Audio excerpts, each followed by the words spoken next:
Hi everyone! ఈ చల్లని క్లైమేట్‌కి క్రిస్పీగా కార్న్ రెసిపీని అయితే చూద్దాం. దానికోసం 2 స్వీట్ కార్న్‌లు ఉడకబెట్టుకొని వాటిని పక్కన పెట్టుకున్నా. ఇప్పుడు అందులో 2 స్పూన్స్ కార్న్ ఫ్లోర్, 1 స్పూన్ వరిపిండి, అలాగే కొంచెం సాల్టు, కొంచెం పెప్పర్ పౌడర్ వేసుకొని బాగా కలుపుకోవాలి. కొంచెం కొంచెం నీళ్లు వేసుకొని వీడియోలో చూపిస్తున్నట్టుగా కలుపుకోవాలి. ఇప్పుడు వేరే పాన్ మీద ఆయిల్ పెట్టుకొని ఆయిల్ హీట్ అయిన తర్వాత కార్న్‌లన్నిటిని ఇందులో వేసేసి వేపుకోవాలి. ఇలాగ మొత్తం వేగిన తర్వాత స్ట్రైన్ ఔట్ చేసేసుకొని టిష్యూ ఉన్న పేపర్‌లోకి వేసేసుకోవడమే. ఇప్పుడు వేరే ఒక ప్యాన్ తీసుకొని దాంట్లో కొంచెం ఆయిల్ వేసుకొని, వెల్లుల్లి, అలాగే ఉల్లిపాయ, పచ్చిమిరపకాయ వేసుకొని ఒక్క 5 మినిట్స్ అయితే గనక వేపుకోవాలి.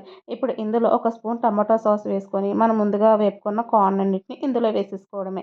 ఇప్పుడు ఇందులో కారం, పెప్పర్ పౌడర్, సాల్టు, ధనియా పౌడర్, గరం మసాలాలని యాడ్ చేసుకోవాలి. ఇప్పుడు కొంచెం మిగిల్చుకున్న ఆనియన్స్‌ని ఇందులో వేసుకొని, కొత్తిమీర, కరివేపాకుతో గార్నిష్ చేసుకొని, కొంచెం లెమన్ పిండుకుంటే గనక వేడి వేడిగా మన క్రిస్పీ కార్న్ అనేది రెడీ అయిపోతది. వీడియో నచ్చితే లైక్ చేయండి, సబ్స్క్రైబ్ చేయండి.